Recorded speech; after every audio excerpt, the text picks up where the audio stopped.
माँ की आखिरी चिट्ठी दिल को छू लेने वाली कहानी जरूर पढ़ें। रात के 1 बज चुके थे। माँ कभी दरवाजे की तरफ देखती तो कभी घड़ी की तरफ देखती। माँ की आंखों में चिंता साफ नजर आ रही थी। थोड़ी ही देर में दरवाजे की घंटी बजी। माँ ने जल्दी से जाकर दरवाज़ा खोला और सामने बेटे सुमित और बहू मानसी को देखकर पूछा, इतनी देर क्यों हो गई? मैं कब से तुम्हारा इंतज़ार कर रही थी। माँ, मैं अब छोटा बच्चा नहीं हूँ और तुम मेरी चिंता मत किया करो। सुमित घर के अंदर जाते हुए बोला, बेटा कितना भी बड़ा हो जाए माँ के लिए छोटा ही रहता है। चलो छोड़ो, हाथ पैर धो लो, मैं तुम्हारे लिए खाना लगा देती हूँ। माँ ने दरवाज़ा बंद करते हुए कहा। मानसी बोली, माँ जी हम बाहर से खाना खा कर आए हैं, आप खा लीजिए, हम सोने जा रहे हैं। लेकिन मैंने तो तुम लोगों की पसंद की खीर बनाई है, आओ थोड़ी थोड़ी खा लो। माँ तुझे एक बार में समझ में नहीं आता क्या? तेरी बहू ने कहा हम बाहर से खाना खा कर आए हैं, क्यों परेशान कर रही हो? जाओ तुम खीर खा लो और जाकर सो जाओ, हमें भी शांति से सोने दो। माँ अकेले कैसे खीर खा सकती थी?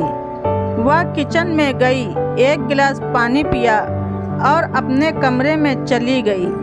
सुबह 9 बजे सुमित की आंखें खुली। बाजू में मानसी अभी भी सो रही थी।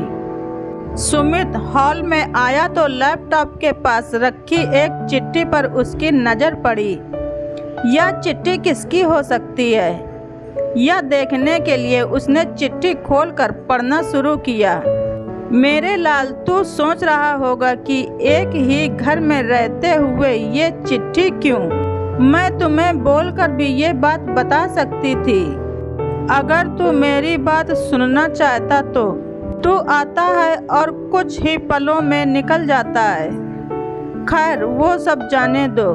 कल तुम्हारा जन्मदिन था, इसलिए मैंने खीर बनाई थी। सोचा कम से कम आज के दिन साथ में बैठकर खाना खाएंगे। मगर मैं यह बात भूल गई थी कि मेरा बेटा बड़ा हो चुका है, तो अपने दोस्तों के साथ पार्टी करके खाना खा कर आया। चलो, मुझे इस बात की खुशी हुई। मेरी दवाइयाँ खत्म हो गई हैं। मैंने कुछ दिन पहले तुझे दवाई की एक पर्ची दी थी। अगर वक्त मिले तो वह दवाई मुझे लाकर दे देना।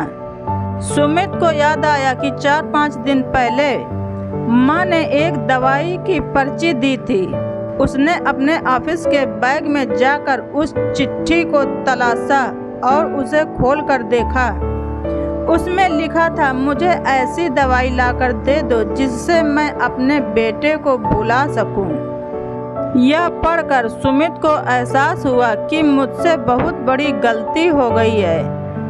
उसकी आंखें नम हो गईं। वह तुरंत अपने माँ के कमरे की तरफ दौड़ा। सबसे पहले उठ जाने वाली माँ आज क्यों नहीं उठी थी? ये देखकर उसे आश्चर्य हुआ। उसने माँ को उठाने की काफ़ी कोशिश की, लेकिन माँ एक गहरी नींद में सो चुकी थी। माँ इस दर्द से मुक्ति पा चुकी थी। सुमित के पास फूट फूट कर रोने के अलावा कुछ नहीं बचा था। माँ तो चली गई थी। तो दोस्तों, माँ बाप के रहते हुए उनकी सेवा करना, उन्हें प्यार करना चाहिए। यही हमारा सबसे बड़ा धर्म है। दोस्तों, अगर हमारी कहानी आप सबको पसंद आई हो तो मेरे चैनल को सब्सक्राइब करें और कहानी को लाइक करें। धन्यवाद। ऋचा वॉइस।